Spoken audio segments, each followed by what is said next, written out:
Талай таланттың томағасын сыпырып топқа қосқан қазақ спортының қара шаңырағына биыл 80 жыл.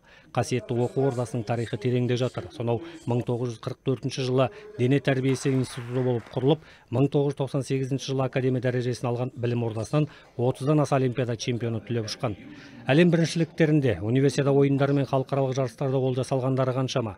Білікті мамандардан тәлім алатын қыз-жігіттер бұл күндерде спорттың барлық биіктерін бағындырып жүр.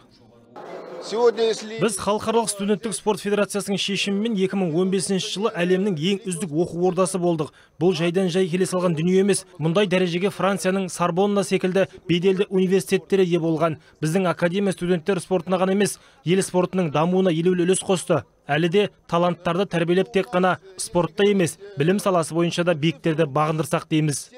Академияның 80 жылдық мерейтойына алыс жақыннан мәртебелі меймандар мен оқу ордасының түлектері және ел мақтаныштары жиналды. Бүгінгі таңда білім ордасында 4000-ға жуық студент дәріс алады. Академия құрамында 3 факультет, 11 кафедра және 2 ғылыми зерттеу институты бар. 150-ге жуық профессорлар мен ғылым докторлары, білікті ұстаздар дәріс береді. Мерейтой аясында студент спортшылар тағы бір игі бастаманың куәсі болды. Академия жанынан заманауи үлгідегі күрес залы ашылды. Енді бұл жерде еркін және грек-рим күрес шеберлері ғана емес, дзюдошылар да жаттыға алады. 80 жылда спорт және туризм академиясының жеткен жетістіктері жетіп артылады. Қазақ спортының қара шаңырағынан әлі талай саңлақтардың шығарына сеніміміз мол. Жандос Айтбайұлы, Хабар.